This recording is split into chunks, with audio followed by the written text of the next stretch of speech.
që del edhe nga intervista e gazetarit Trokja, ne kemi dëgjuar për samitet të mafjas. Kemi parë takimin në Apalashin në New York, kemi parë takimin në hotelin e Palmave në Palermo, ku është mbledhur mafja ndërkombëtare, por nuk kemi dëgjuar deri më sot në ndonjë rast një qeveri të ketë çuar përfaqësuesit e vet në një takim mafie. Ky është rasti i parë dhe flitet sipas dëshmive, edhe sipas dëshmive që vijnë nga dosja Black Eagle në Belgjik, edhe sipas librit që na vjen tani nga gazetari Trokja, flitet për përfaqësim në nivelet më të larta të qeverisë. Praktikisht kjo e bën Shqipërinë, qeverinë shqiptare, jo një qeveri, por një familje mafioze. Pra siç funksionon struktura e mafjes që është ndarë në familje, kjo fakti të qenit aty i marrjes pjesë në takime ku janë përfaqësues më të mëdhenj mafjas botërore, e bën qeverinë mirëfilltazi një familje mafioze dhe jo pa qëllim. Gazetari në intervistë citon Grateri, që thot që ajo që thot Sali Berisha që nga viti 2020 që Shqipëria është një narkoshtet, nuk është fare egzagerim. Dhe s'ka se si tjetë egzagerim. Është edhe më shumë se këson dhe s'ka se si tjetë egzagerim kur qeveria dërgon përfaqësues, ulet në komisionin e mafjas.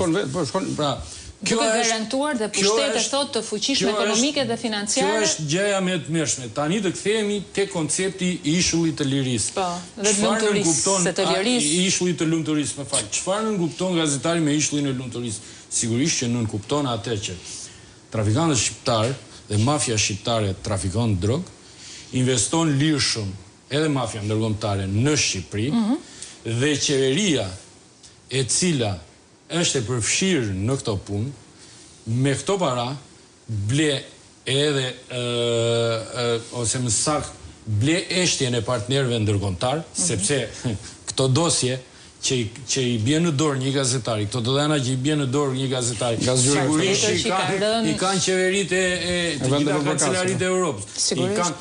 Kjo është çështje që si që tha Basiri, po hetohet tuese në gjysmën apo në gjitha shtetet më të rëndësishme të Europës. Në Spanjë, në Gjermani, në Francë, në Itali, në Belgjik, në Hollandë. Praktikisht të gjitha kancelarit e Perëndimit, këto janë informacione që i kanë të gjitha kancelarit e Perëndimit. Fakti që aty flitet për përfaqësim në nivelet më të larta të qeverisë, por emri nuk bëhet publik nga qoftë nga antimafia italiane, qoftë nga dosja apo nga autoritetet belge, tregon që kemi bëmi përfaqësim shumë të lartë, dalja publike e emrit të cilit do të shkaktonte një tërmet. Rrezon qeverinë jo vetëm në Shqipëri ndoshta, por do të krijonte implikime edhe në shtetet tjera të Europës, sepse ne dim se çfarë kanë bërë, se ka sot kryeministra në Europë, që vinë dhe e konsiderojnë Edi Ramën herë vlla, edhe herë ky motra ata, e kështu me radhë. Pra, ky është koncepti i ishullit të lumturisë që ai e shkruan aty.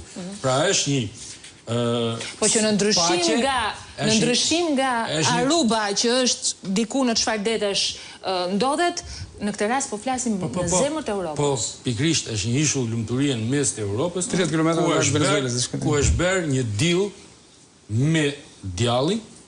Është afër Maduros, më duket se. Është bërë një deal me djallin dhe që në pamje të parë duket një ishull lumturie për ata që marrin përfitimet e kësaj situate, por që në të vërtet është rënimi dhe shkatërrimi i Shqipërisë, futjen e Shqipërisë në njollën e në artën e narkotrafikut botror dhe rënimin e të ardhmes e qytetarëve shqiptarë, sepse sigurisht ky narkotrafik në këto nivele nuk prodhon gjë tjetër.